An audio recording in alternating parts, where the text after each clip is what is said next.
Zoom Zoning Hearing Board meeting. And due to COVID-19, this meeting's being held virtually as permitted by law during this emergency. Before we proceed, I'd like to cover some ground rules for this evening. We have a host, Aaron Trone, who is the Township's Assistant Manager.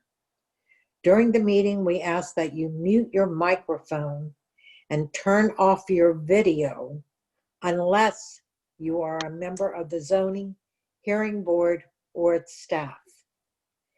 If you would like to comment, testify, or ask a question during the proceedings, please use the chat feature found near your mute, which is your microphone icon and video controls, to notify her.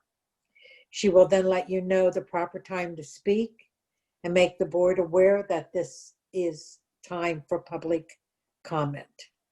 Once you're recognized, the host will unmute you and request you start your video if you have it available. Please be aware that the host may remove any participant that uses lewd behavior or language or disrupts the meeting. Proof of publication is available upon request. I'm going to ask the board, is there any items of business we need to address before moving into the public hearing? None on my part. Okay, Leon? No. Ron?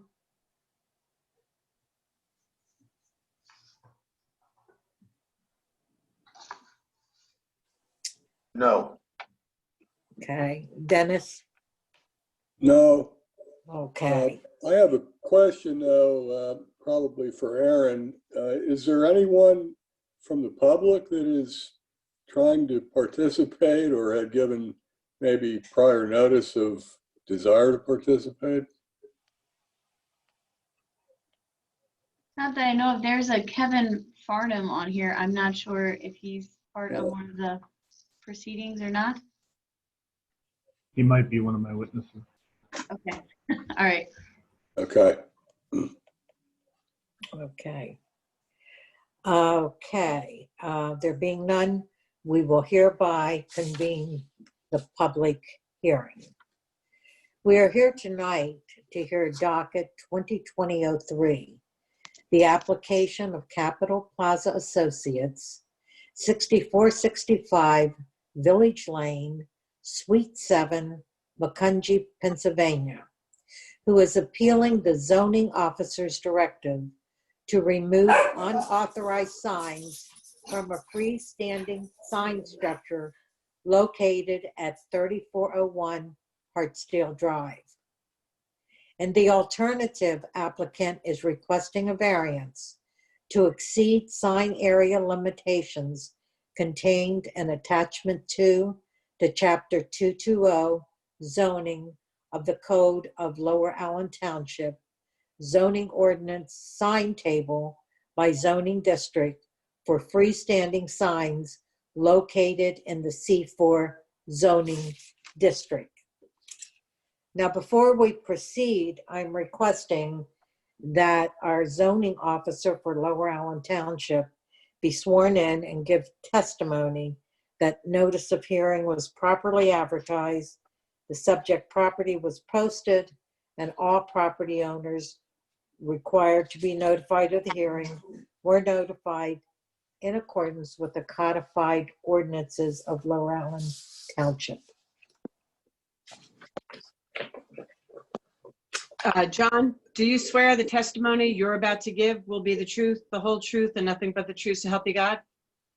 Yes, I do. My name is John Eby. I'm the Building and Zoning Coordinator for Lower Allen Township. I would note that the public notice is a little convoluted for this case because we followed the municipality's planning code provisions and zoning hearing board rules originally to schedule the public hearing February 20th, 2020. So that included distributing notice to property owners within 300 feet of subject property, publishing the notice 2 successive weeks in the Patriot News, and posting subject property at least 7 days prior to the hearing. Due to subsequent continuations,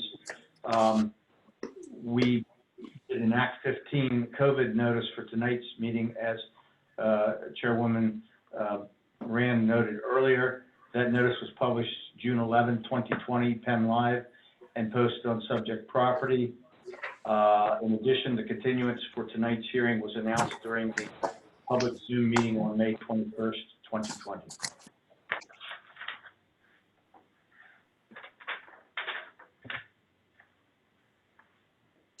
Thank you. Who will be speaking on behalf of the applicant? Would you raise your hand?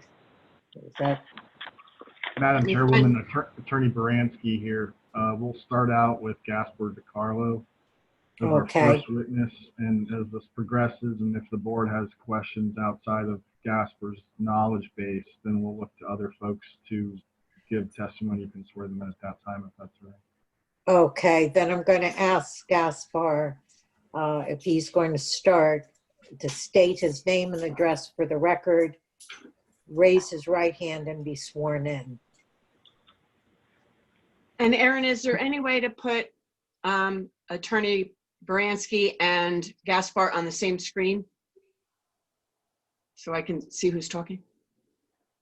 Because they're on different, like I have 6 on one screen and then Gaspar is on the next screen. There's, Oh, we're all on the same page on my screen. Yeah, you have to change your own view, Glenn. You can change Okay. it to the grid up I have top, the grid. I have it on the grid. or you can change it to speaker view. my You can sideways change on it your to speaker view in each one. I couldn't hear you on that one. You do speaker view. When the speaker is speaking, you'll just see the one. That's good. Okay, that works. Okay, Gaspar, do you swear the testimony you're about to give will be the truth, the whole truth, and nothing but the truth so help you God? I do. Okay. Do you need his name and address for the record? Yes, please. Which address did you, my home address? That's fine. My home address is 1732 Valley View Drive, Allentown, Pennsylvania. Okay.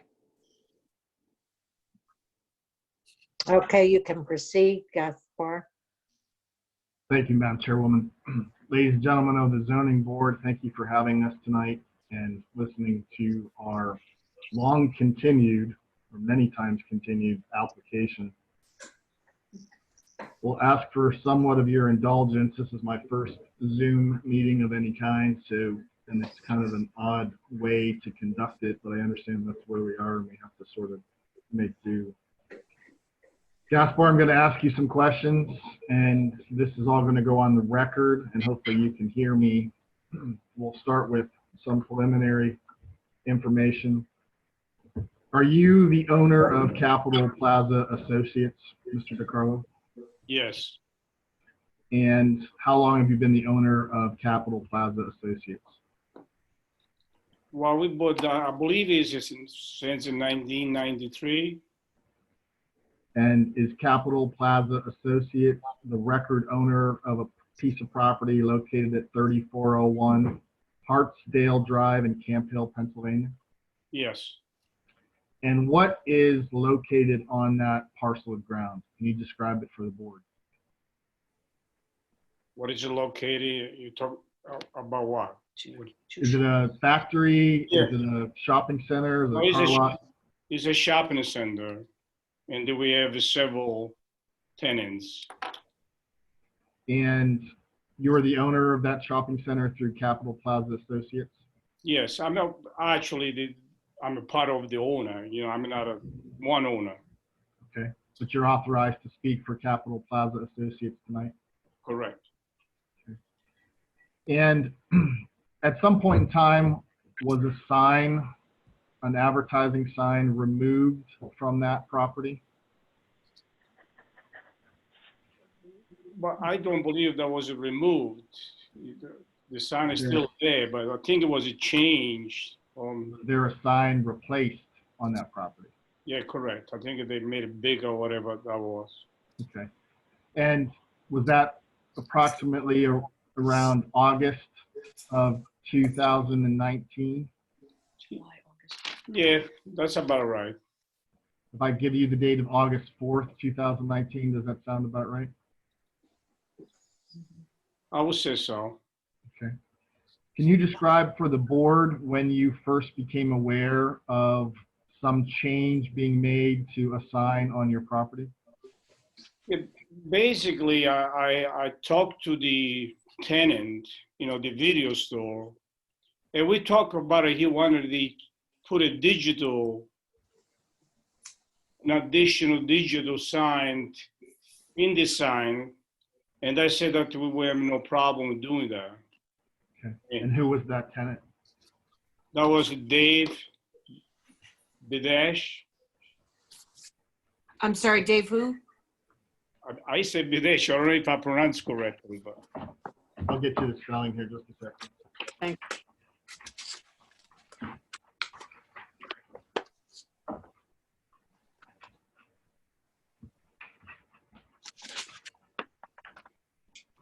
I have it as B like boy, E-T-E-S-H. Thank you. And Mr. DiCarlo, Mr. Badesh, he is a tenant at the shopping center? yes, he's one of the tenants, correct. And what store does he own that he rents space from you? He is that's the shopping center is, we have a part that is bigger, and then we have an additional small building we call, Mhm. and he rents basically about 72, let's see, I believe is like 8,000 square foot, probably almost 9,000 square foot. Okay. And does he also, or did he also lease from you a freestanding sign of approximately 72 square feet? Correct. Yes, he did. And he used that freestanding sign of approximately 72 square feet to advertise his business, correct? Yes. And at some point in time, as I understand your testimony, he asked you for permission to upgrade that sign. Yes, so the word was a digital. We use it now. He wanted to put a digital sign. Okay. At the time of his request to you, it was not a digital sign, correct? No, it wasn't. What kind of sign was it? Can you describe it for the board? Yeah, I think it was a regular sign that, with it has a name. Change letters. And then you could change the letters, to advertise or whatever, you need to do. So it was the old fashioned kind that you had to Yeah. manually go outside and take a letter off and replace it with a letter to spell words on it. Yeah, correct. And how old would you estimate that sign was? Well, that sign has got to be really old because I would say that sign has got to be at least the same amount when we bought the stand ourselves. I think it was built in 1993, I believe. So it was at least 30 years old. I'm sorry, we bought that in 1993. I believe it was 5 years old, the building at that time. So is it safe to say that the sign was more than 30 years old? Correct. And is it safe to say that it was in a worn out condition? Yes, I'm sure it was old, yeah. I mean, we bought the small building about 15 years ago. So we bought that's when really I knew that the sign but that sign had probably been there for a long time. I'll reference for the board's purposes, it looks like Township Exhibit 1. Hopefully you have those exhibits in front of you, each of the board members.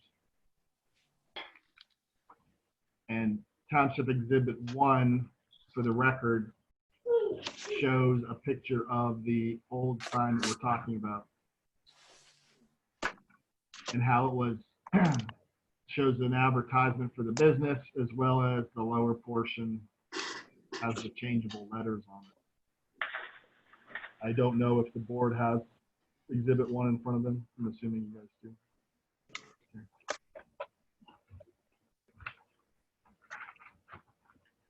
Mr. DiCarlo, at some point in time, were you contacted by the township, specifically the zoning officer, and were you made aware of problems with the upgraded sign that your tenant had installed? Yes, we did find out for the township, yes. And what did the township explain to you was wrong with the upgraded sign? Well, they said there was a change and the sign actually was bigger than it normally was before, which I was surprised. And you did not know that until you were made aware of that by the township? Yes, no, I didn't know anything about that. Did you participate at all in the changing out of the sign? Were you present on site when that sign was upgraded? No, no. Was the upgrades to your sign made by the tenant and or the tenant's contractor?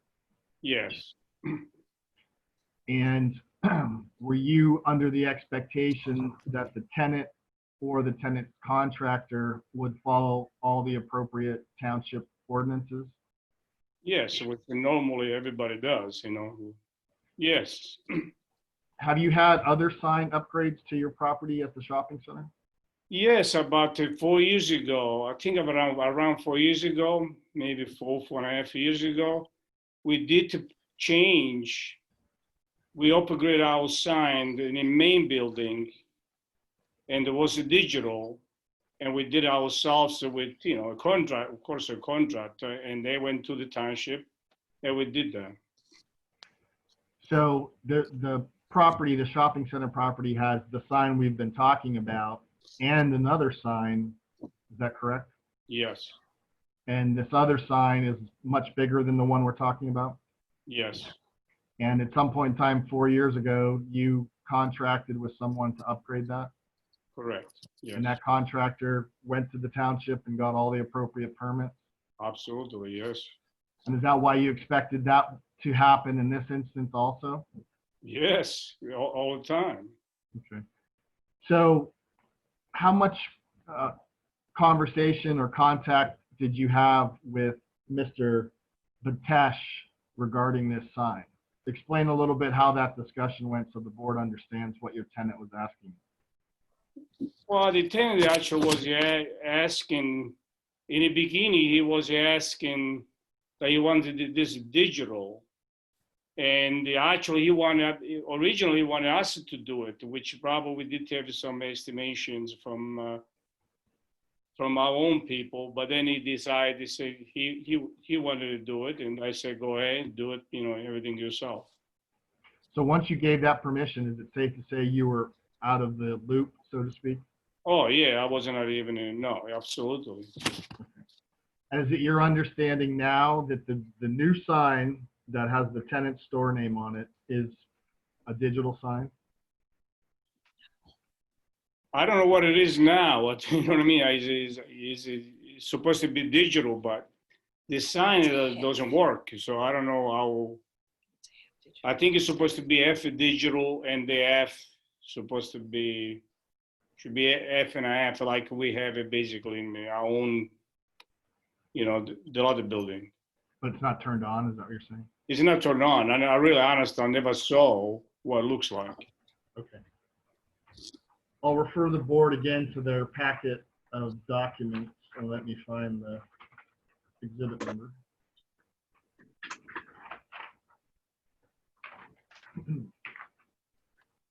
I believe it was part of Exhibit 1.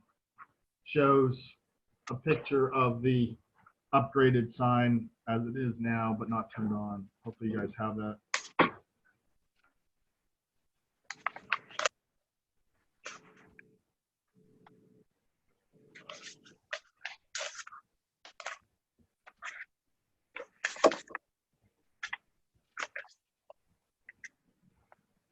And Mr. DiCarlo, as I understand it, the township is telling you that that sign is too big.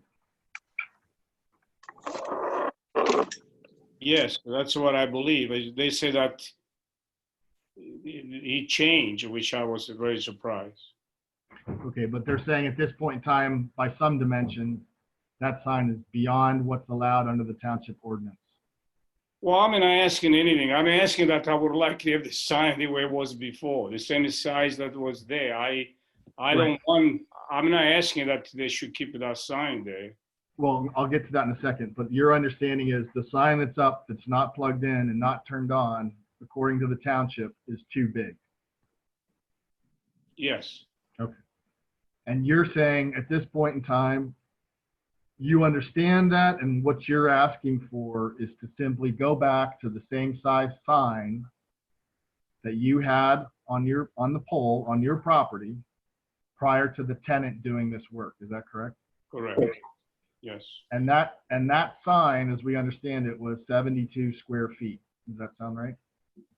yes, And if the board would grant you that relief, you would take it upon yourself through the tenant or the tenant's contractor or your own contractor to bring that sign down to the size that it was prior to the tenant doing the work. yes, yes.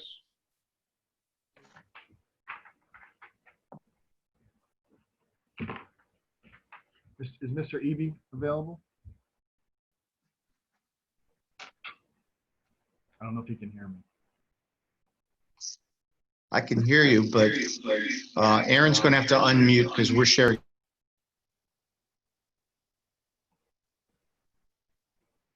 You are unmuted.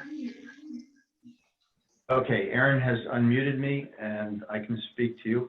And I apologize, I have tried 6 different ways to get my picture to rotate and I can't, so. We understand. We'll cope with it.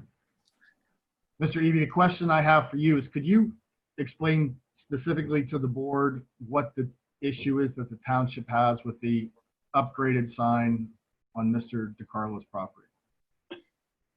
Yes, there are multiple issues.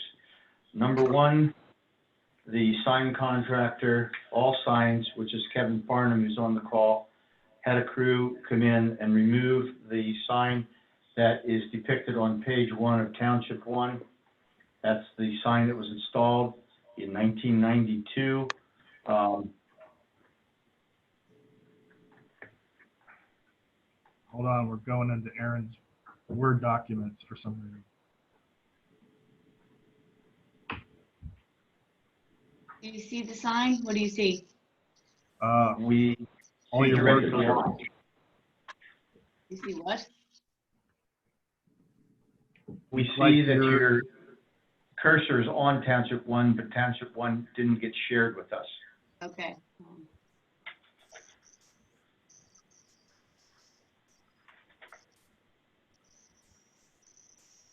How about now? There we go. There we go.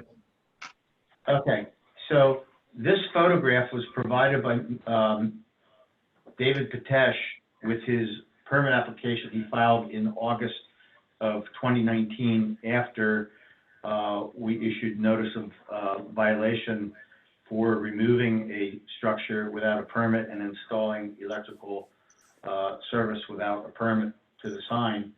This sign was removed, and the pictures that show it in a junk pile at the rear of the property near the railroad by the dumpster is the 1992 sign that was a structural steel cabinet with a 3x12 changeable message, manual changeable message display, and a 3x12 excitement business sign. It's panels, plastic panels in a steel structure.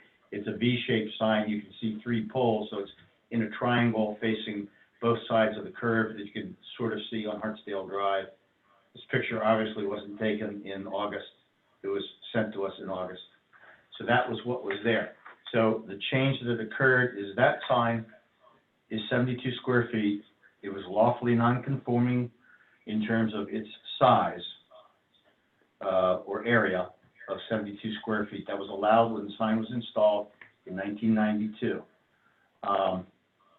So the first issue is that that sign was removed, the structure was removed. So that violates, well, it doesn't violate, that creates a problem with our non-conforming sign regulation at 220-249, where an owner has a right to maintain a lawfully non-conforming sign. The sign was conforming in terms of location or setback from the street and the property line next door. The overall height was conforming. The use was conforming. It advertised a lawful business in the shopping center. What was non-conforming was the 72 square foot area. Okay, so 220-249 states that when you remove the structure that supports the copy panels, the new copy panels can't be replaced except with a sign that conforms with the current code. The current code in that commercial 4 zoning district allows only a 40 square foot sign. So that's the second problem. The third problem is if you go to Township 2, Aaron, we can pause the testimony if you can go to Township 2.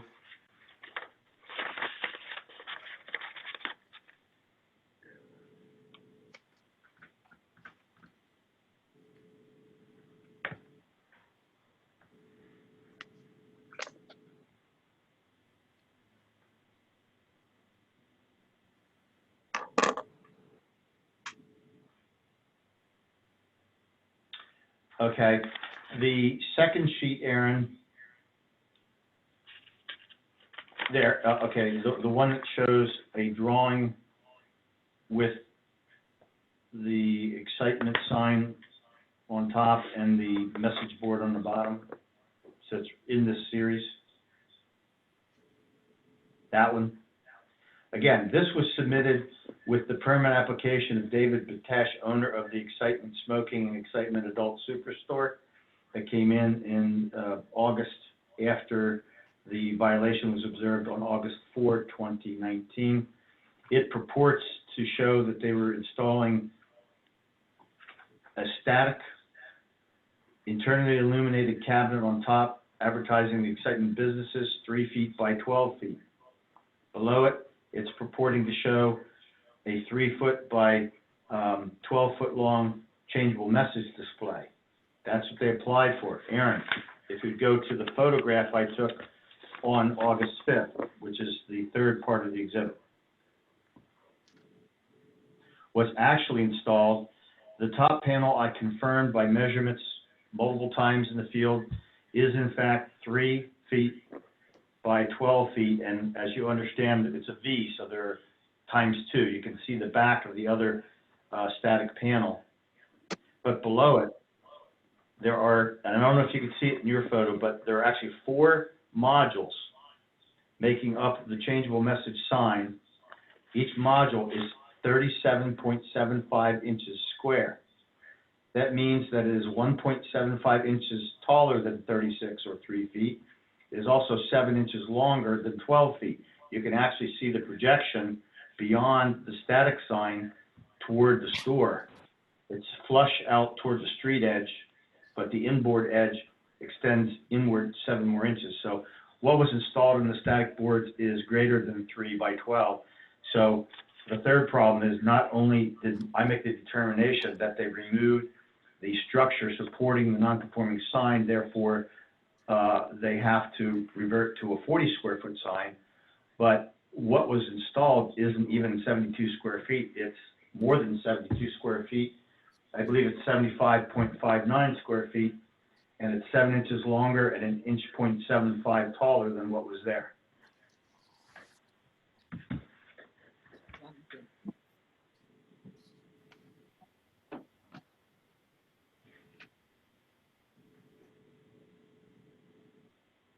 Mr. Eby, can you hear me? I can, yes, sir. How long does the owner of a sign that's non-conforming have to replace a sign and maintain their non-conformity? Is it a year? I'm not familiar with that requirement. Our requirement is that they can maintain the non-conforming sign indefinitely. Replacement has to be with a conforming sign. But there are exceptions in your ordinance. If the sign falls down by wind or fire, act of God, vandalism, criminal acts. Correct, that would be 220-249, capital B, paren 1, a non-conforming sign damaged by fire, explosion, windstorm, or sudden natural criminal act may be reconstructed or restored, provided that the reconstruction or restoration does not conflict with any regulation of the Commonwealth of Pennsylvania, and the degree of nonconformity of the original sign is not increased. So in this case, there was no fire, explosion, windstorm, or sudden or natural act, and the sign area was increased. So that would not entitle 72 square foot to be retained. In that instance, under those exceptions, how long does somebody have to put their sign back up if it's knocked down by a windstorm or other act of God or vandalism? This section does not contain a time limit. Is that time limit contained in any other section of the ordinance? No, because this is specific to signs. We have a whole article in the zoning code on non-conforming buildings, structures, and uses, and that has time limits.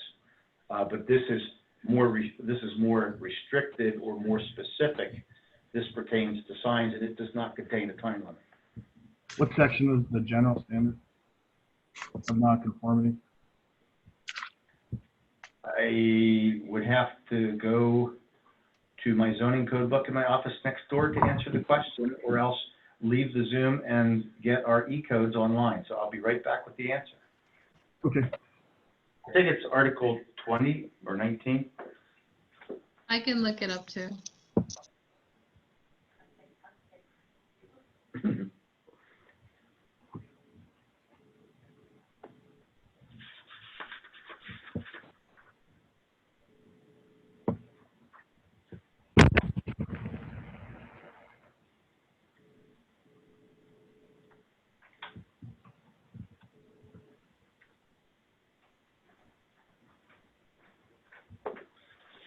Well, I was close. It's Article 21.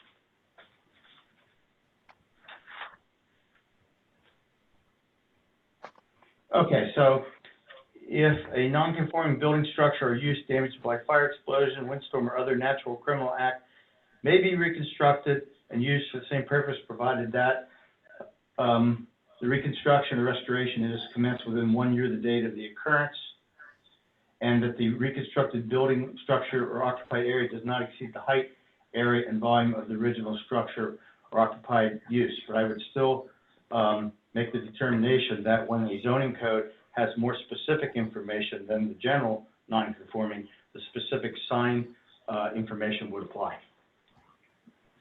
I wrote in my notes when I was looking at your ordinance, section 220.219, which is the general provisions. Do you have that in front of you? I do. That references signs as a nonconformity.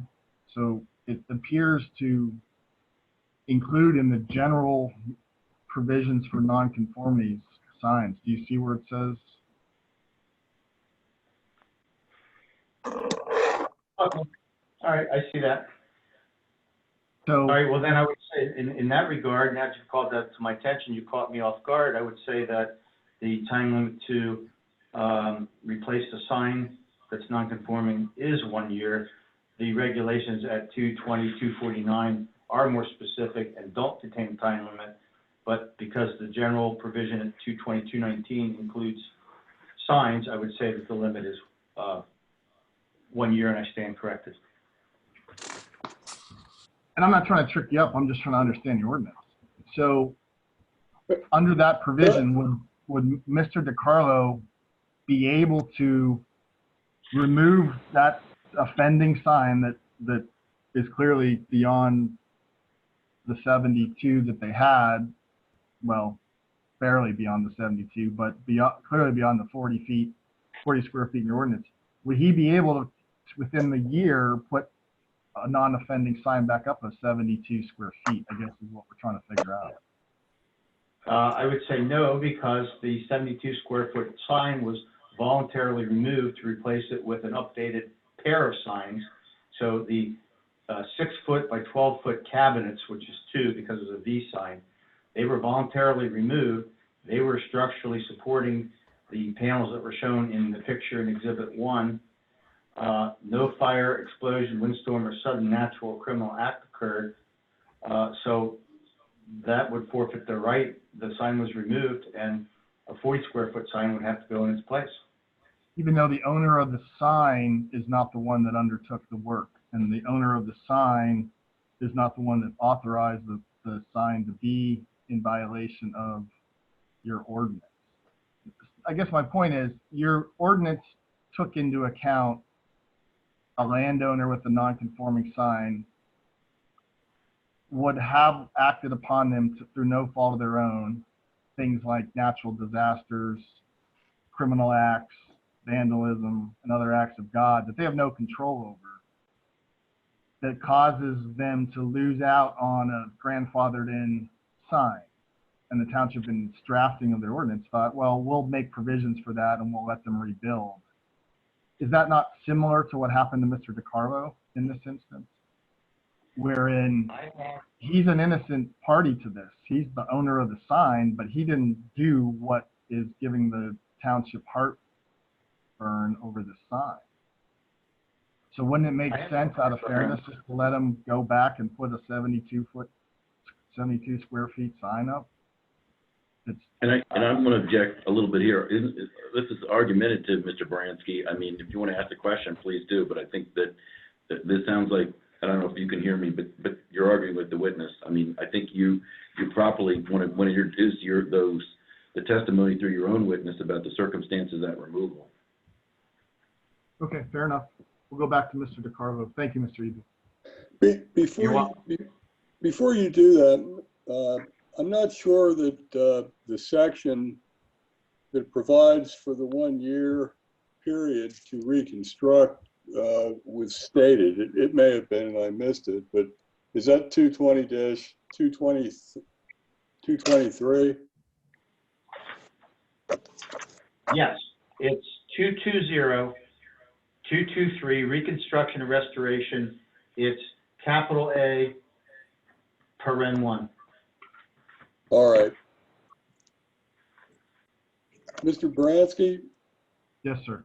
Were you expecting to finish your witnesses and then allow questions by board members and anyone else? Absolutely. After you're done with your case in chief? Absolutely. Okay. I'm going to get it. Yeah. Mr. DiCarlo, back to you. Can you hear me? Yes. So I proffered to the zoning officer that you, in this instance, are no different than a sign owner who lost his sign through a windstorm or a fire or a car crashing into it or somebody stealing it to use it for scrap. Is that how you feel in this instance? In other words, this wasn't your fault, was it? Oh, of course not. I didn't do anything wrong. And you're asking this board to look upon you as they would somebody who lost their sign in a fire or an accident or through theft and allow you to rebuild a 72 square feet sign that you had before your tenant took it upon themselves to do the upgrade. Yes. Yes, I think yes. I mean, I didn't do nothing wrong, so why would I be punished? And would you agree with me that if the sign was removed sometime in August of 2019, we're still within a year time frame from that removal for you to make those changes to the current sign? Yeah, I would think, but I'll be honest with you, I didn't even know all this, timing. I didn't know. I mean, if I knew that would it be a year or before a year, and they would tell the township would tell them, hey, you got to replace before this thing expire. I would do the best I could to do it. would you be able to testify to the board that if they gave you permission to do that within the year period, or get started, I think is what the ordinance says, you could commence work on changing the sign before August 4th? Yes. Yes. All right, I'm going to turn you over to some of the board members who have questions for you. Okay. And again, Mr. Shadow, may I do my cross-examination before the board does their general questions? If that's okay with the board, I would be the normal procedure, I think. Thank you, Mr. Shadow. I'm sorry to interrupt for 1 second here. This is Daniel Rowley with the law firm of Kaplan Stewart. There wasn't a question for party status at the beginning of the hearing, so I just wanted to request party status at this point.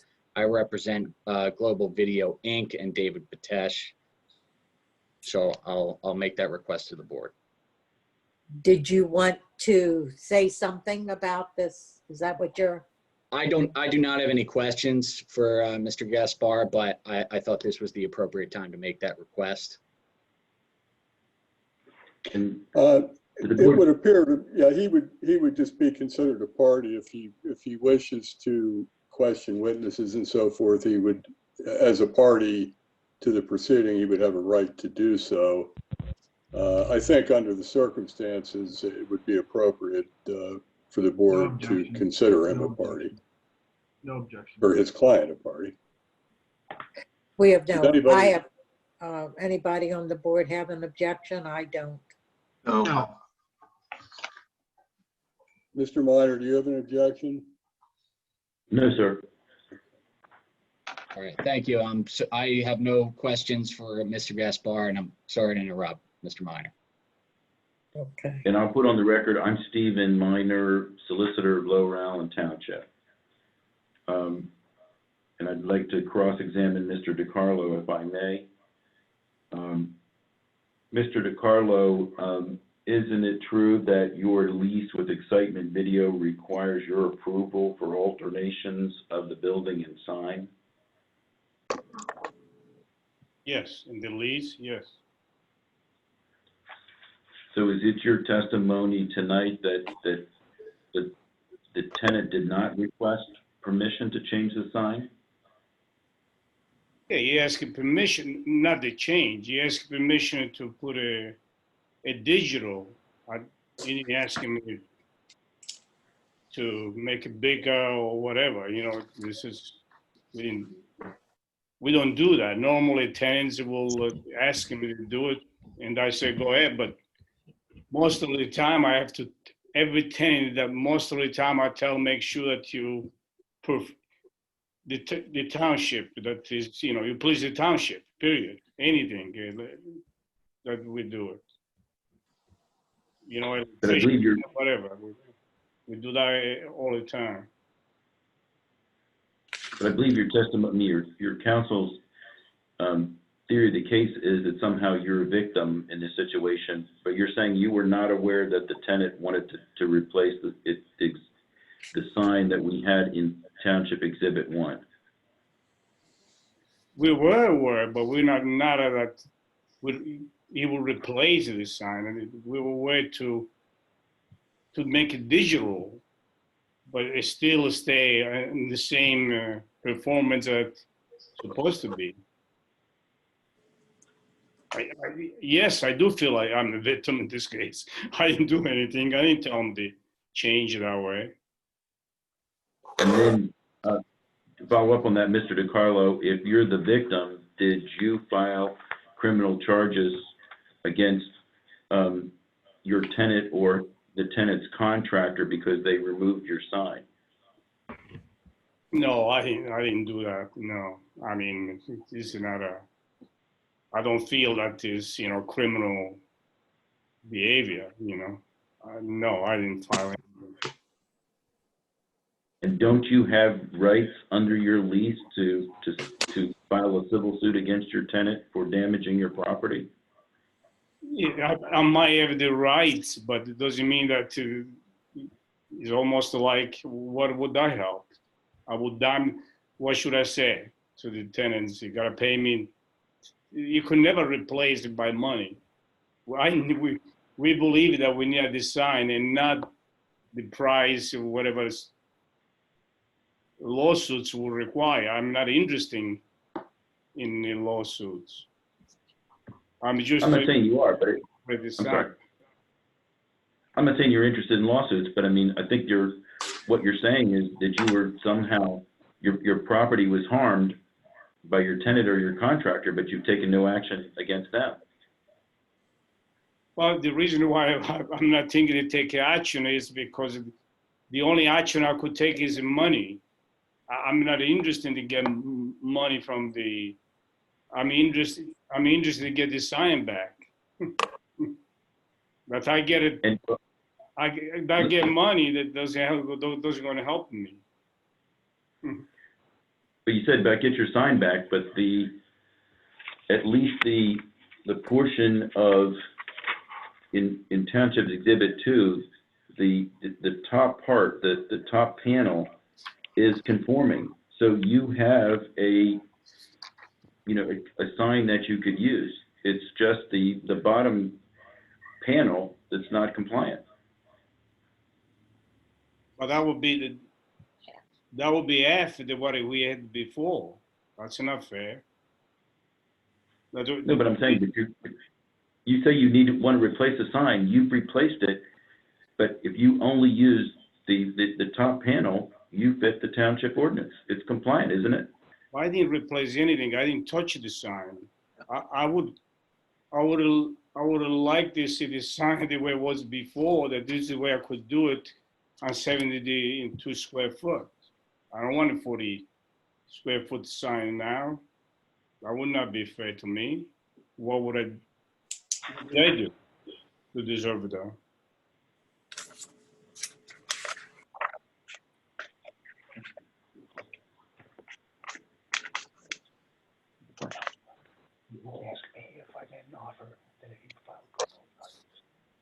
Oh, Mr. DiCarlo, do you recall a conversation with John Eby that he suggested if you file a criminal charge against your tenant or contractor that you would have proof under the code ordinance of the destruction of your old sign? I don't remember exactly. I don't recall. I did have a couple of conversations with John Eby, and but I don't recall by the issue that I would have it better if I have a lawsuit, against the tenant. I feel like when it's a tenant I feel like the tenant is it's almost like you sue my wife. You know what I mean? What do I gain by suing a tenant? Your answer, you don't recall that. I try to have a good relationship with tenants, and not a bad relationship. Mr. DiCarlo, did you provide any financial assistance to your tenant to put in the sign that's there now, Township Exhibit 2? Yeah, we had some, normally we do so. For some time we give them money and then they pay. We do this most of the time with tenants. If sometimes we advance the fund and then we get them back. We do that with tenants all the time. Not just on sign, we do also remodeling, we do also stuff that we do that all the time. When air conditioning has to be replaced, normally the tenant doesn't want to put the fund or doesn't have the fund, and as an owner, we replace it and then they pay us a little bit at a time. It's specific to Excitement Video and Mr. Pradesh. Did you provide money to him to put up the new sign? Yes, I think we did. Yeah. You did. Yeah, I think he told me to send it to the contractor, I believe. So I guess I don't understand you. Then, if you're providing assistance to the tenant for the new sign, how are you the victim in this? Well, new sign. Please understand me what I'm saying. I don't say that when you replace the new sign, that you change the sign, you improve the sign, but you still stay with the same with the township. I didn't say, I could provide all the money, but I don't say make the sign bigger or make the sign smaller. That's not have nothing to do with it. I mean, provided I give him money, he still got to go to the township and make sure that he gets a permit. And he has the rights with the township, not on his own. We do this all the time. If an electrician, I hire an electrician, he got to go to the township. I don't tell him that don't go to the township. I've been there since 1993. I never had a trouble with the township. I know what to do with the township. I try to have a good relationship with the township. Okay, thank you, Mr. DiCarlo. Thank you.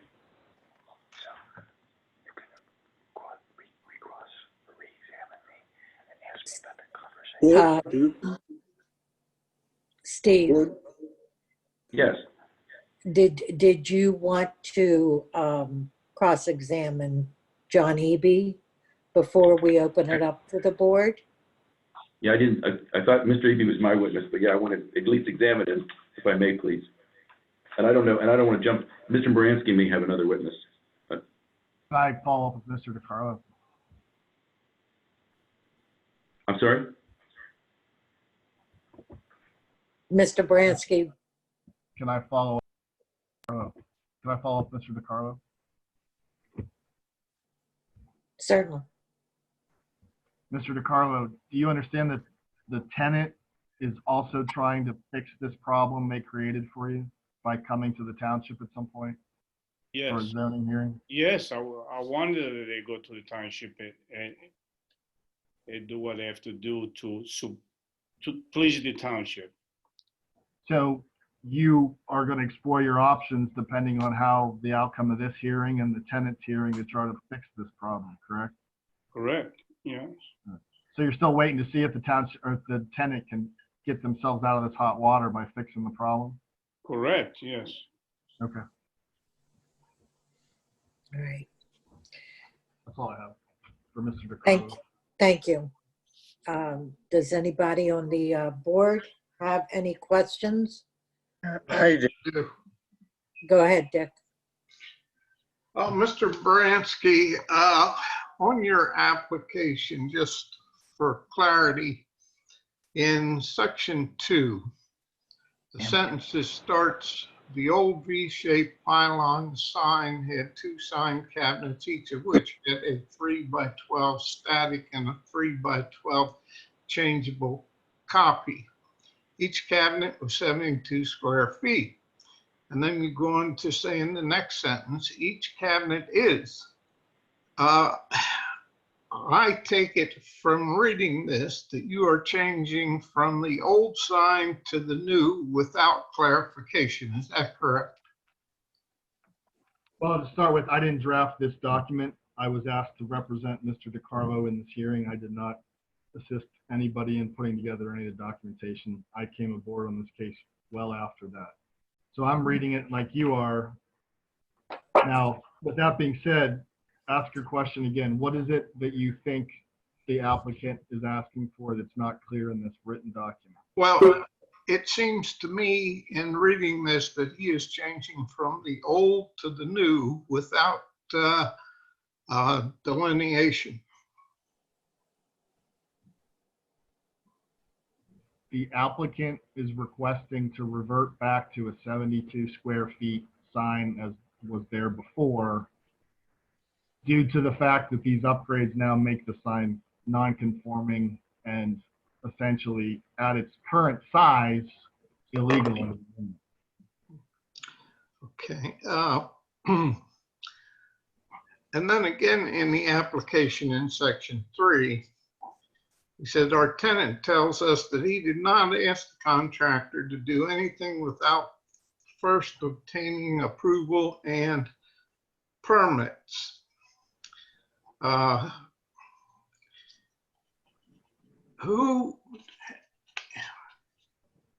He is the the applicant is the sign owner, Correct, and he owns the property.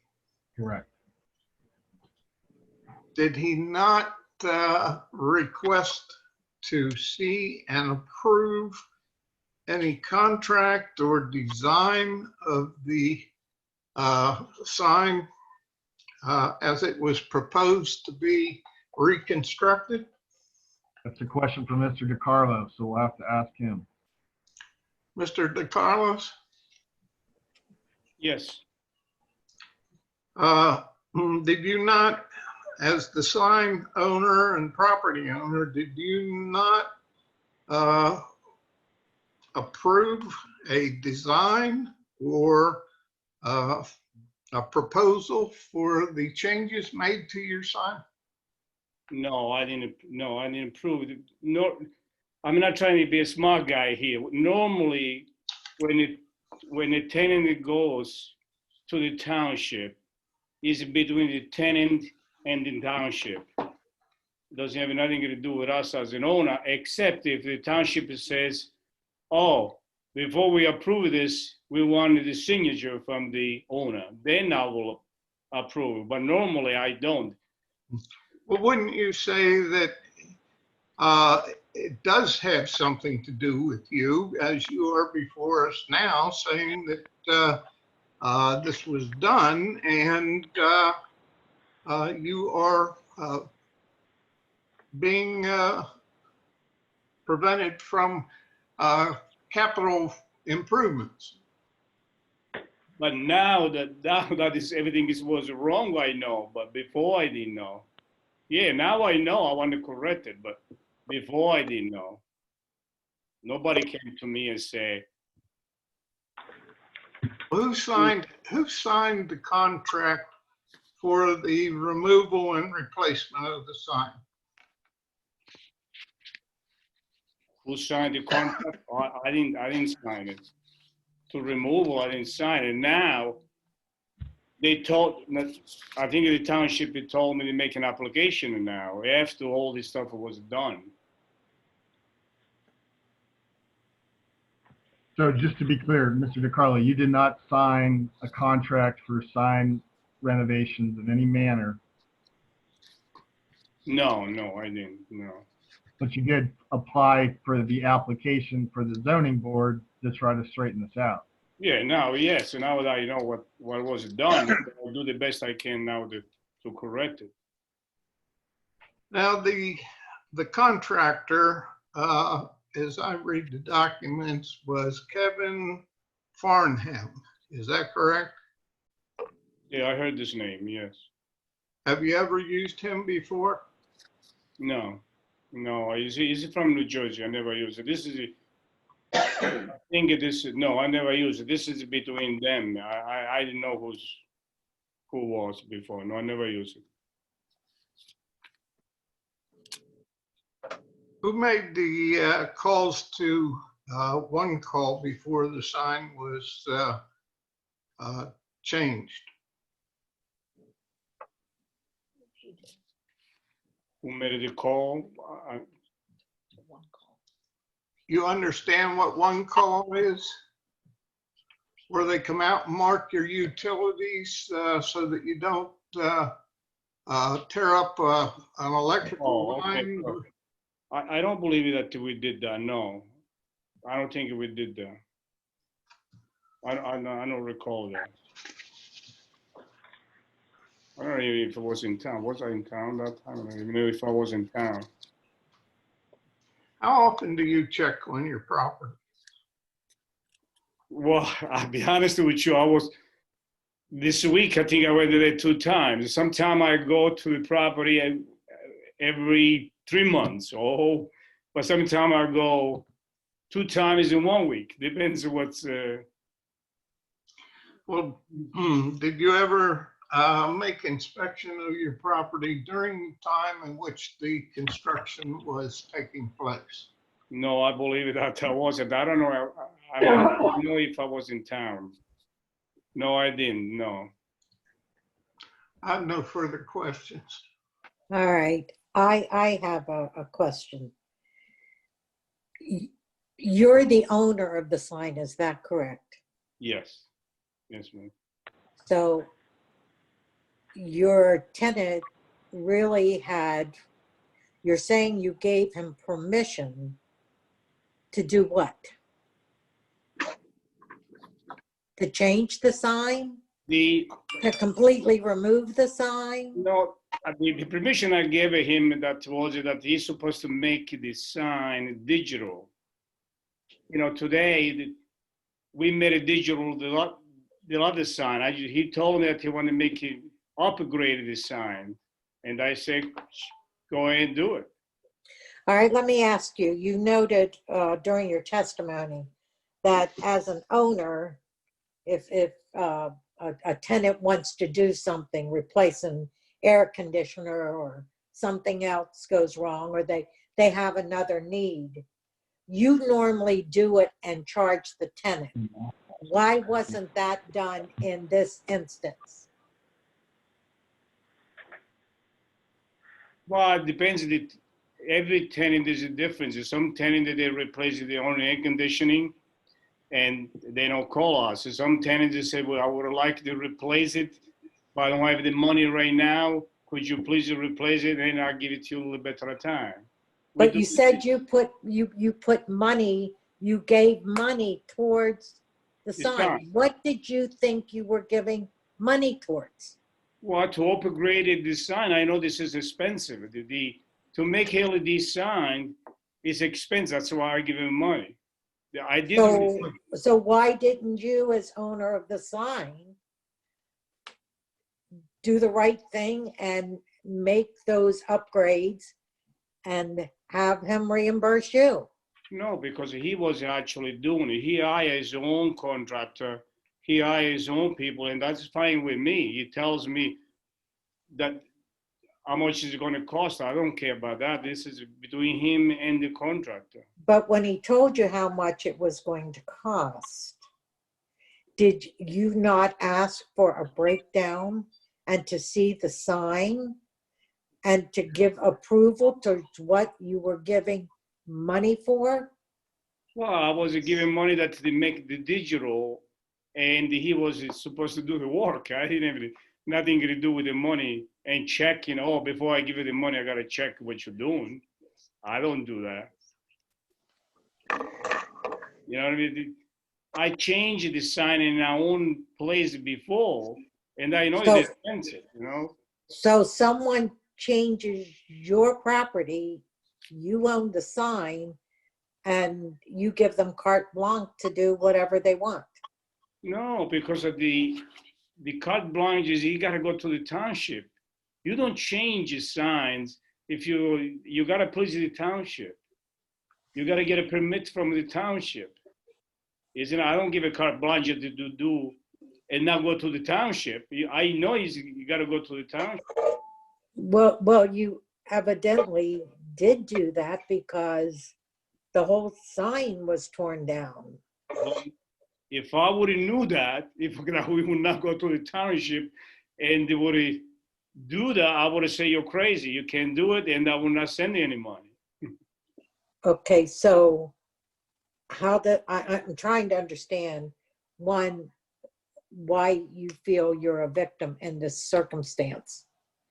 When it could have all been avoided had you followed probably the guidelines of your lease, which says that you have to not just give permission, but approve what they're doing. Most of the time, man, we tell all the tenants that they gotta get permission from the township. The township is the most important thing. You know how many times a tenant calls me and say, could I do this? Could I put a table outside? Could I put a chair? Could I put a sign outside? You know what I say? Make sure that you go to the township and get approval. And how do you follow up with your tenant to make sure those approvals were gained? How do you know if they've received approval or were disapproved? Well, guess what? Many times the townships calling us and say, hey, you tenants a sign over there, you better tell them to remove it. We have a really good relationship with Township. The Township is a better supervisor than I am. Like I say, I don't live there, but the Township knows what people do right, what do they put to wrong. Right. May I ask you another question? Why is this sign so important to you?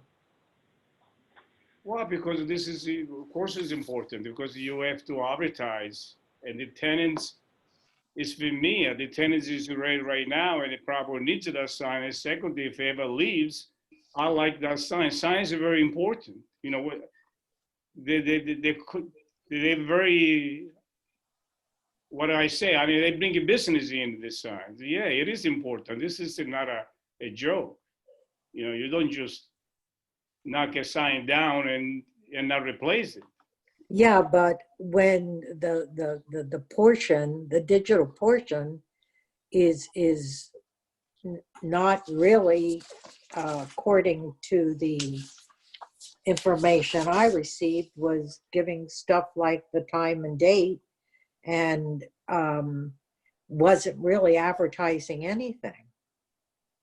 Well, I just tell you what I have experienced. In the main building, we have a digital sign, and everybody is very happy. And when the guy calls him, he says, "I would like to have that sign." I say, "Go ahead, do it." You know, Was your understanding that the entire sign would be digital? I don't know. No, I don't. I didn't. I'll be honest with you. You might call me stupid, or you call me what you want. A part would be digital, not all the sign. But you have to conform. Look, one thing I want to tell you: you have to conform with the township. I don't tell any tenants, "Hey, do this and don't go to the township." I don't do that. That's not my style. You go to the township or whatever you have to do. Like Yeah, I'm just trying to understand what the conforming sign now advertises excitement video in the smoke shop, and that is a conforming sign at this point. The top part, the digital part wasn't advertising. So I can't understand why that is so important.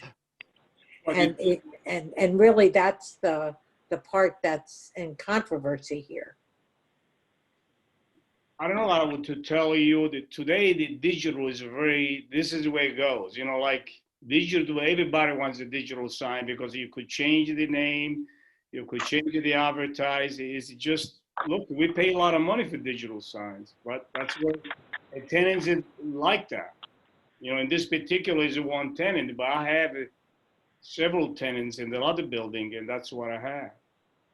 Okay, so actually you gave permission to upgrade, not rebuild and replace. Absolutely, I will never do that. I will never tell the tenants, "Hey, change the sign, do this, do that." No, you gotta conform, you gotta stay, you gotta go to the township. I tell them all the time. So isn't this issue really between you and the tenant? No, yeah, it is. But now I'm mad because if he didn't go to the township, now I have no sign. And that's why now I come to the township and said, "Please, let's rebuild the sign the way it was." And I'm going to tell him to rebuild it the way it was. You know, upgraded, but the same square footage. All right, I have no further questions. Ron or Leon? And I have one question for Mr. DiCarlo. Mr. DiCarlo, just for clarification, if I understood what you're saying, everything between you and the tenant has been a verbal discussion. Has there been anything in writing which would include the financial assistance that you provided to the tenant for the sign, or any specific instructions as to the type of sign that was going to be put up there? Was any of this in writing at all? I don't believe so. I don't believe with the sign and with the tenant. I didn't put this tenant in this building. You know, actually, when we bought the building, it was there. But I've been having this relationship with tenants. I mean, sometimes they say, oh, I need an air conditioning, and we replace the air conditioner, and they pay me a little bit at a time. We do this all the time. No, I don't have nothing in writing.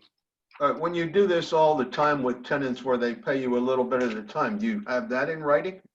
Sometimes we do, sometimes we don't. I'll be honest with you. Sometimes it's just an email, sometimes. Oh, yes, sometimes we do, sometimes we don't. I'm just from Sicily, and a lot of time I do stuff even in believing people.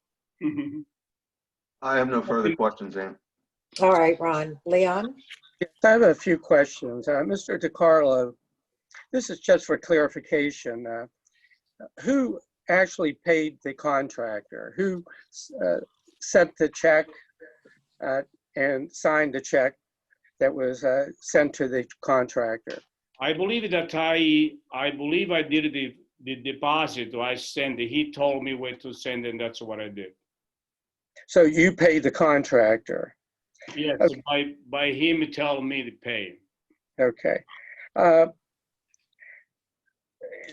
My next question is, when you found out about this situation and you had a discussion with the tenant, what was his explanation? Well, the first time I find out was not from him. The first time I find out was from the township. And of course, I call him, and I don't want to tell what I told him. It was crazy to do stupid stuff like that. But what did he tell you? What was his explanation? I don't know if he had an explanation, but I'll be honest with you. I'm sorry, did you repeat that? I didn't know that he had an explanation. He was say, "Oh yeah, I was dumb. I was stupid. Oh, I made a mistake. I did the wrong thing." Well, that's what I say. I don't know if you blame the contractor. You probably blame the contractor. This is between him and the contractor. They're friends. You know what? I really don't know. I'll be honest with you. I don't know the contractor. I never met the guy. I think if I remember, I probably talked to him on the phone one time. I don't remember. I don't know who he is. Since you're talking about the contractor, you used a rather rough term in describing him. What was your justification for labeling the contractor a rogue contractor, since rogue means dangerous, uncontrollable, corrupt, and dishonest? Well, I don't know if This is from your statement that you said. I don't know if I want to categorize people like that. I just sometimes who knows what people do. I don't have no idea. He's probably don't know the township. Well, I believe he's not from the area. I don't think. Well, see, the reason I'm asking you this is from your submission, reasons for granting approval. I'll just quote you. This was all the work of a rogue contractor. Yeah, look, I didn't hire the contractor, so I don't know who he is, and I don't know what is whatever I did with contractor is because the tenant told me to do it, but I don't know the contractor, and I don't know what kind of work he does, how good he does. I really don't know. I don't want to make you. Now, maybe this is for your lawyer to just give me an idea of how you plan to proceed. Is a request or is there going to be discussion for a variance, or is this the end of your case? John, you're on mute. We're not requesting a variance tonight. Okay, you are not. Okay. Then I have a question for John. John, for the record, who is ultimately responsible for obtaining a building permit, a contractor or the property owner? I need to be unmuted. There. Am I unmuted? Yes, we hear you. Okay, thank you. Okay, the question was, who's ultimately responsible for a permit, and the property owner is ultimately responsible. That can be delegated, that responsibility, to a tenant or a contractor. And in this instance, the property owner is ultimately responsible for a permit, and the property owner is ultimately responsible. That can be delegated, that responsibility, to a tenant or a contractor. And in this instance, the property owner is ultimately responsible for a permit, and the property owner is ultimately responsible. after the violations were reported, the tenant, David Patesh, submitted a permit application and signed an affidavit indicating that the work that he was proposing was authorized by the owner of the property. But what I'm really asking is legally, who is ultimately responsible for the building permit? Again, the property owner is ultimately responsible, but that responsibility may be delegated and was in this instance. Okay, thank you. And that's all the questions I have. Thank you. And I have one further question, please. Sure. Mr. DiCarlo, you've testified that anytime any of your tenants request to do something to their property, you always tell them to contact the township and make sure it is okay with them. Did you do that in this case? Absolutely, I told this case, yes. I mean, he knows he got to go to the township. And who was it that you spoke with that you told? Well, normally is the tenant. I had to talk to him. He says he's going to hire somebody. Actually, originally, I want to hire somebody from Pennsylvania to do that sign. And he said, no, I want to do my own stuff. So I said, go ahead and do it and make sure that you do this in regulations. Of course, I just want to I want to just tell the truth. And not all the time I feel that they've grown up, these people. They should know that they got to go to the township. I mean, who specifically by name did you have this conversation with? well, the only conversation I had was probably my office and the owner, which is David Bidesh. That's the only person which is the tenant. Thank you. Thank you. Dennis? I don't have any questions. Steve? Not for Mr. DiCarlo. Okay.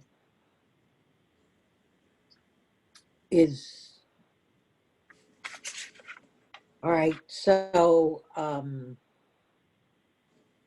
there's nobody from the public, is that right, Aaron? Madam Chairman, before you go forward, I would like to get Mr. Eby on direct, just to lay some groundwork for you. Please do. With no further ado, I will call John Eby, please. Mr. Eby, could you please state your name and address for the record, sir? John Eby, business address of 2233 Gettysburg Road, Camp Hill, PA 17011. By whom are you employed? Lower Allen Township. And what is your title? Building and Zoning Coordinator. Are you familiar with the sign and controversy and excitement video? I'm familiar with the sign dating back to its original installation in 1992. And with that, just so I can go through these pictures, Mr. Eby, I provided everybody a packet of photographs to sort of give you some background. I labeled them as Township 1. Could you describe these photographs and explain or some aren't photographs, but explain what this package is, if you could, please. Okay, Exhibit 1. We discussed some of this earlier when I was questioned by Mr. DiCarlo's attorney, but the first photo is depicting a V-shaped 2-panel sign, each panel supported by a steel structural cabinet, and the cabinet is supported by 3 structural steel posts. This was a conforming sign in terms of setback from the street and neighboring property. It was conforming to overall height. It was conforming to use. It was non-conforming in area because when the zoning code was changed, a 72 square foot sign is now required to be 40 square feet. This was what was lawfully installed in 1972 for the original tenant, which goes back to the back of the packet. There's a picture of a 12 by 6 cabinet for Pagliaro's restaurant, which has an appurtenant fork and spaghetti on it. That was the original sign constructed and installed by Metro Signs. The other drawing is when that sign was modified for a tenant that came in after the restaurant closed called the Golf Shop. And there's an appurtenant tee and golf ball, but the cabinet is 6 tall, 12 long. And that is the same cabinet that's shown in the photograph that was submitted by David Batesh with his application after the fact application. That's the 6 by 12 cabinet. You can see that it is 2 copy panel segments, 1 manual changeable message, and on top of that is static message. And I explained earlier that the other 2 photos are simply documenting that I went behind the building and observed that original sign was in a junk pile next to the dumpster. That is, I guess, a summary of these parts of Exhibit 1. Just to clarify, Mr. Eby, the first picture of the former sign, did you take that picture? No, that was a photo that came from an unknown source, but it was, I could see by the message at the top, it was sent on August 14th of 2019. That was probably sent perhaps by the owner or to the applicant, David Batesh. I'm not sure where it came from, but it was submitted with the permit application. And did it fairly and accurately represent what was there before the sign was taken down? Absolutely, that is the sign that was taken down. And when was the date that the sign was taken down? I don't know for sure, but it was reported to me on Sunday, August 4th, 2019, by a public safety officer who was going by the mall and observed a contractor installing underground electrical conduit, and he stated that the sign had been removed and junked out back, and that 2 new signs had been put up, ×2, because it's a V-shaped sign. So I investigated on Monday morning, the 5th of August, 2019. And was a permit taken out at that time to replace that sign? No application was submitted, no permit was released, and we would not have to do what was installed, as I explained earlier in my testimony upon questioning of Mr. Bransky. And you've shown me these old plans. Would it have been possible to maintain the 72 square feet and modify that sign in some way, but still maintain the non-conforming sign? Absolutely, that could have worked with Mr. DiCarlo, Mr. Batesh and his contractor, and they could have taken the existing structural cabinet and installed components to make it either totally digital or partly digital and partly static. So John, next exhibit is a stack that was labeled as Township Exhibit 2. Could you tell the board what's in that, please? Yes, this is an action note within the permit application file. You'll see that when we did receive the permit application, we docketed it as 2019-0438, and I copied and pasted an email that I sent to Gaspar DiCarlo.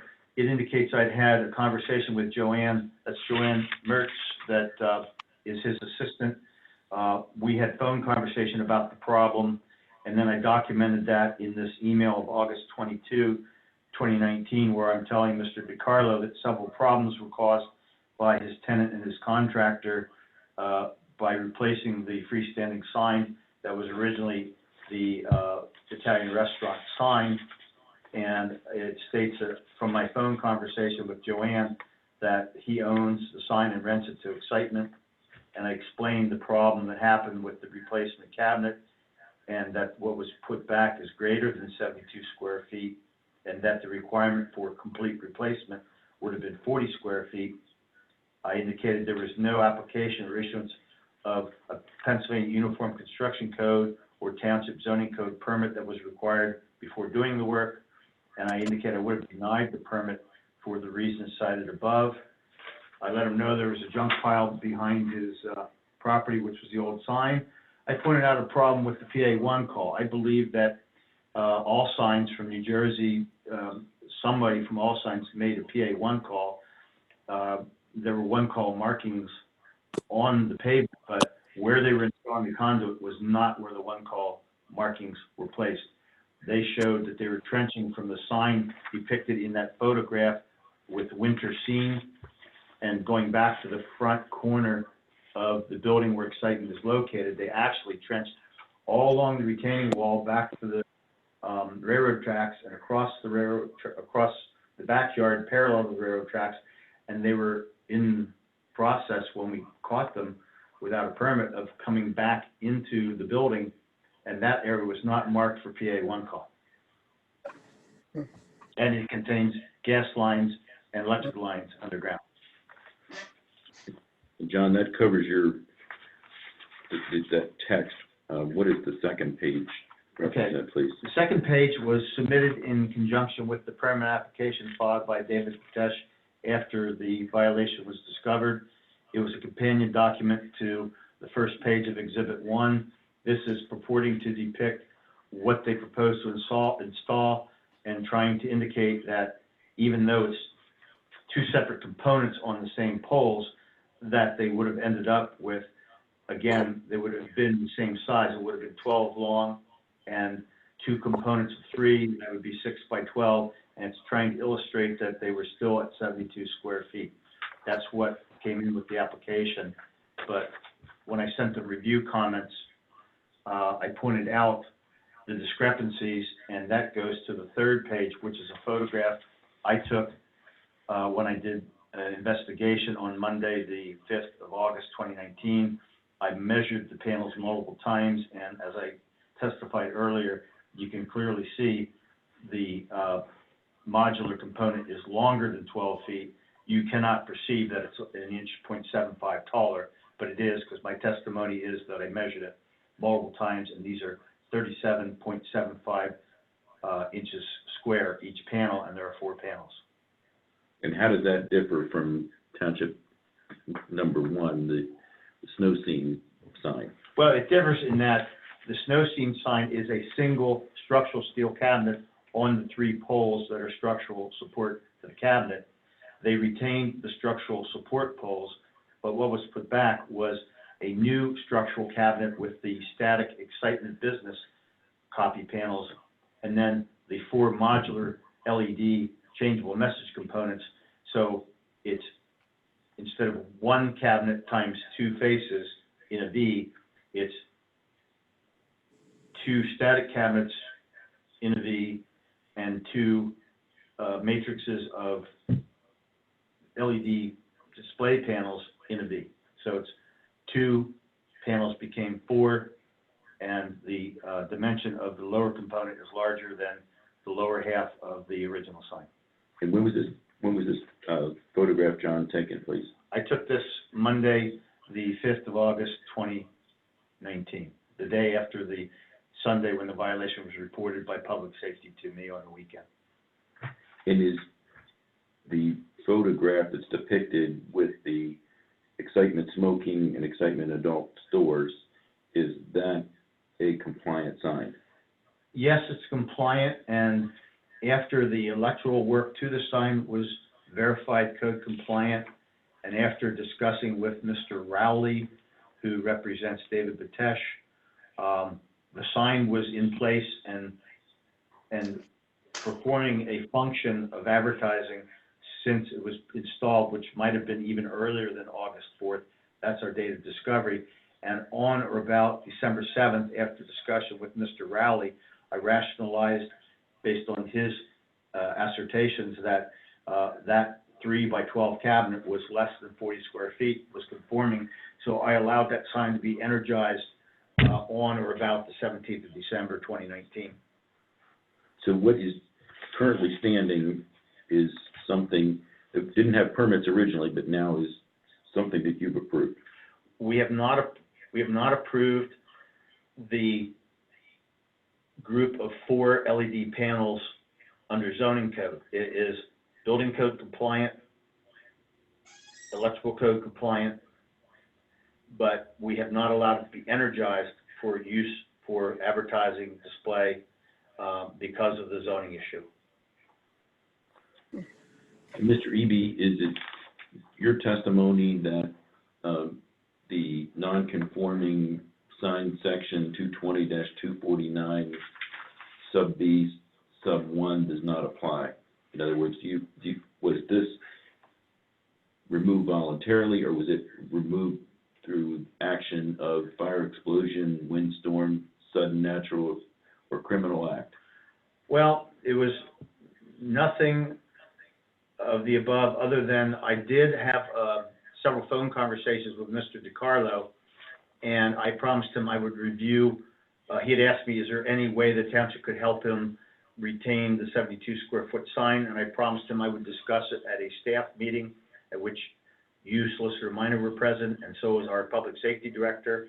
After that discussion, I got back to him and told him by phone that if he could produce clear evidence that he owned the sign and that he leased the sign to the tenant, and that the tenant was required to get his permission and the township's to change the sign, and if he filed criminal charges or some other claim against the tenant for taking away his sign, that would be considered a criminal act if he filed a criminal complaint for unauthorized removal.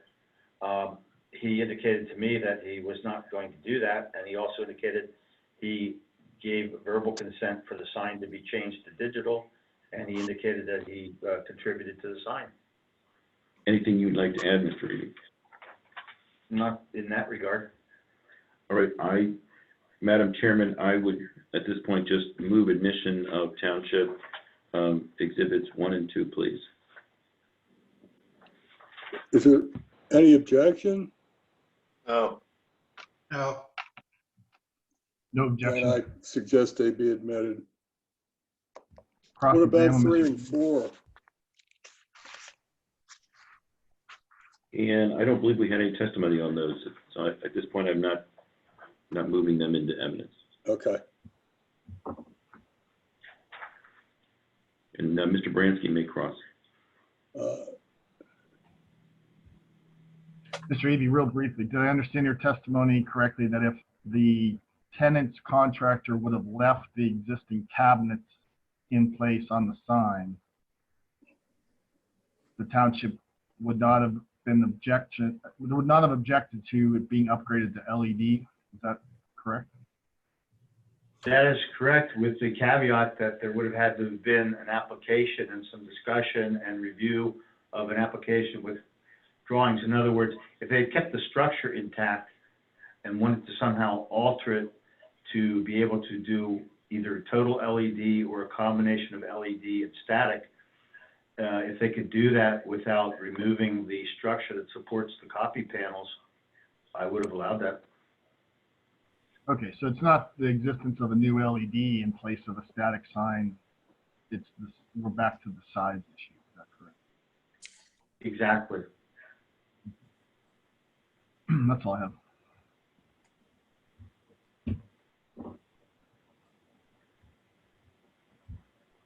John, Evie, Yes, sir.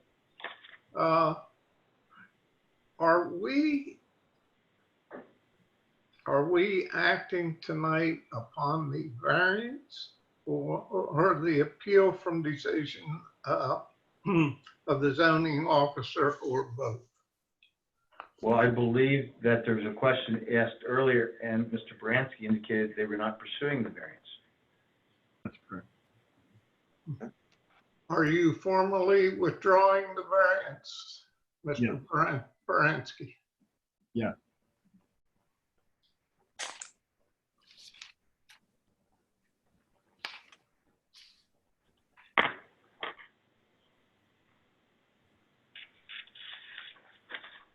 So our request at this point is limited to an appeal to the zoning officer's determination. To summarize what we're asking for is simply to go back in time prior to August of 2019, when the tenant and its contractor took it upon themselves to remove the structural components of the existing sign that's been there since apparently the 1970s, and revert back to that same type of sign, same dimensions of the sign, except for to upgrade it to LED as would have been permissible had the cabinets not been removed by the contractor hired by the tenant.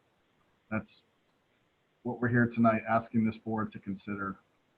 My client can undertake that effort almost immediately, and if not, complete it within 1 year from the date that the old sign cabinets were removed, certainly get started and moved along substantially towards completion within that year.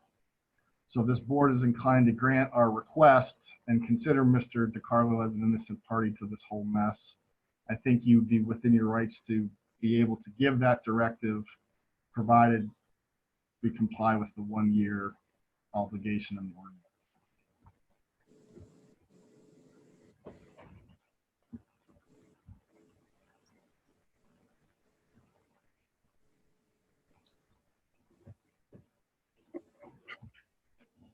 And if you're talking, you're muted.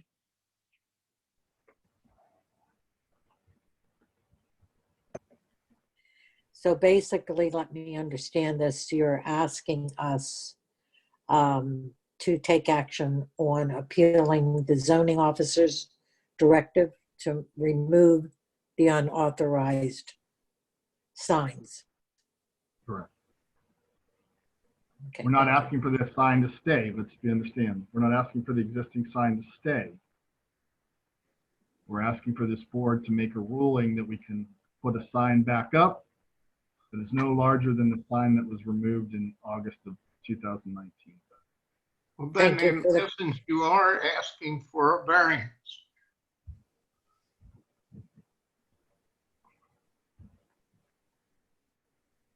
I'm not ignoring your question.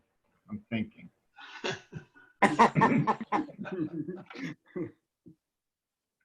Well, I think in terms of an appeal of the zoning officer's determination, this board would have the right to structure their decision in the form that we're requesting, which would be to overturn the zoning officer's decision with the condition that the existing sign must be brought back down to size to conform with what was there before August of 2019.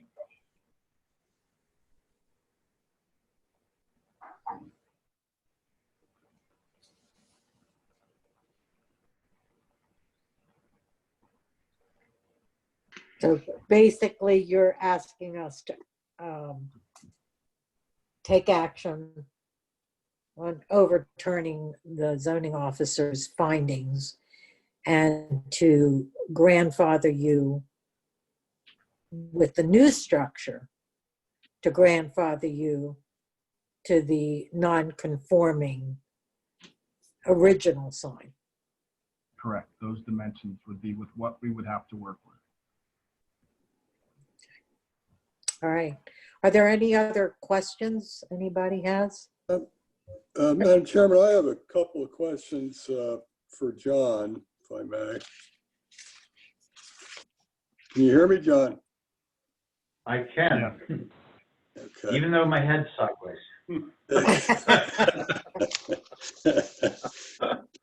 Well, despite that, I can hear you too. The poles that support this sign, I guess I'm looking at Township 1, the original sign.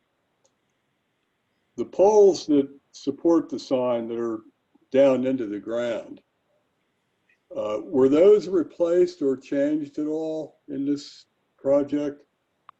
No, they were not, but we did have all signs provide structural engineering to indicate that the load transfers from the replacement signs could be substantiated by the existing column and footing system. But you mentioned the cabinets were taken down and replaced. Right. So if you go back to the first page of Exhibit 1, that was a 6-foot tall by 12-foot long structural steel cabinet that supported plastic panels, and it was supported by the steel triangular posts and by steel angle irons. Okay, so the panels are on top of the cabinets. They fit inside the cabinet. Cabinets are the Okay. structural support of the plastic panels. And if you go to the two pictures of the junk pile, you'll see the metal structure, the angle irons, and you'll see the plastic panels. So it's clear that the display copy panels are non-structural, and that's what is allowed to be replaced. The steel cabinet is the structure that is not allowed to be replaced except by a conforming 40 square foot sign. So the sign that is there now, there are cabinets that support the panels for those?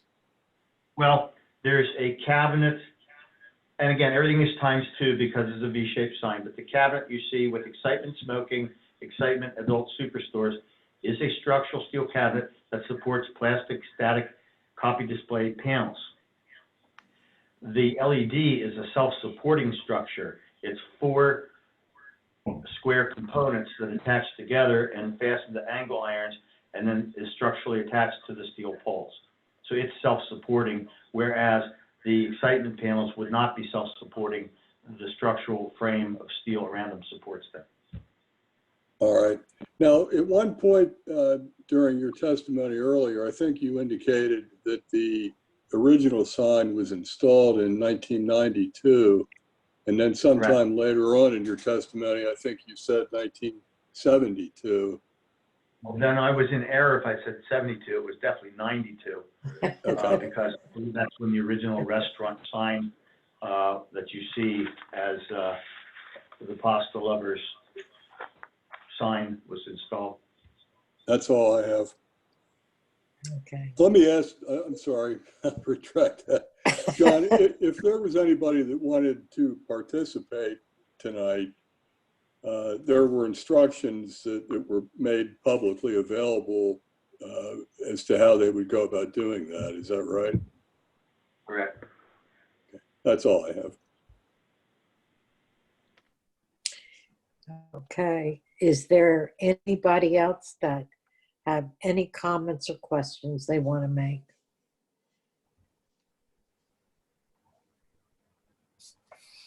There being none and there's nobody in the queue, is that right, Aaron? That's correct. All right. Then I'm going to have the board recess the public hearing, and we're going to convene an executive session to discuss and deliberate regarding this docket. All right, Is so that for how, tonight or later? Pardon me? We're gonna recess for tonight and reconvene tonight or later in the week sometime? No, it'll be tonight. Okay. so what I will do is I will pause the recording so that the zoning hearing board can meet without that being broadcast. And I will remove everyone except for the zoning hearing board and their solicitor back to the waiting room, which when you first came onto the Zoom meeting, you saw that sign that said your host will join you shortly. You'll go back to that screen, and when they are done convening, I will readmit you into the meeting, and you can hear the outcome. I'm gonna let my dogs out. If you don't see my face, I'm still outside. Don't start without me. All right, so then I'm going to start removing people, and I apologize. It doesn't appear that we have the chat feature available for us tonight. I know last time you wrote to us and said, you know, we're done. So what we'll do is there is a little reaction button down at the bottom. You can, if you just want to hit that and put like a clap or a thumbs up, then I'll know that you're ready to go back. I looking for the reaction. Oh, the clap or the thumbs up? Sure. Okay. All right. Dog.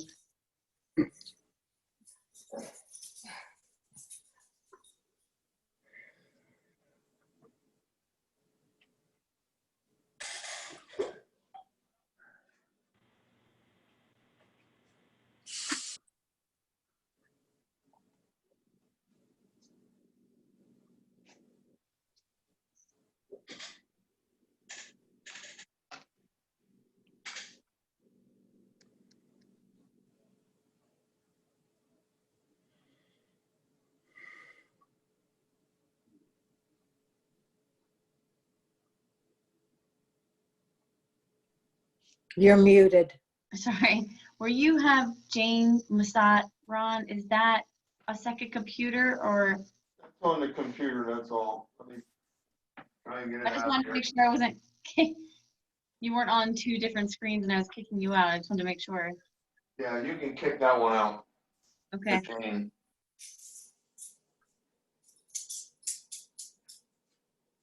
Okay, and. Yep, good. All right. Oh, I can admit all. Let's see how this works.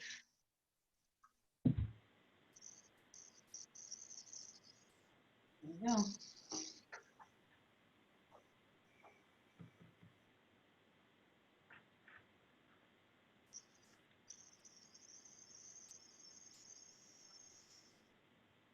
Everybody back in?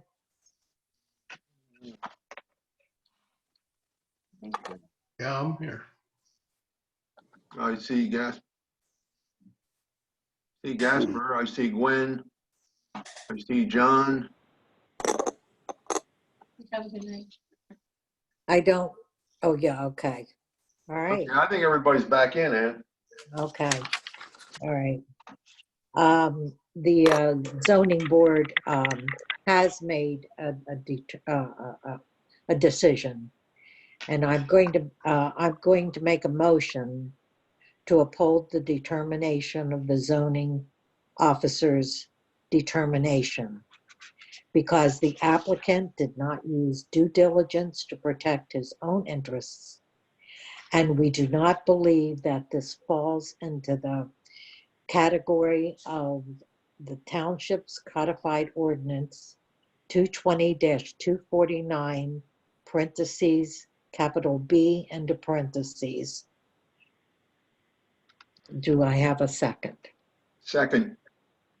All those in favor? Aye. Aye. The ayes have it. The motion's carried. John, if you'd like to stay behind, we have a couple questions to ask you. I'm going to, do we have a motion to adjourn So the moved. public hearing? Second? Second. All in favor? Aye. The public hearing is now adjourned. We just have some questions about our next meeting, John, so if you could just hang in there. Thank you for your time tonight. Thank you. Aaron, can you hang around for a few minutes? Thank Okay. you, and thank you again for tonight. Yeah, Gwen, we won't need you on this either. It's just questions, so if you want to Housekeeping. remove everybody, just some housekeeping.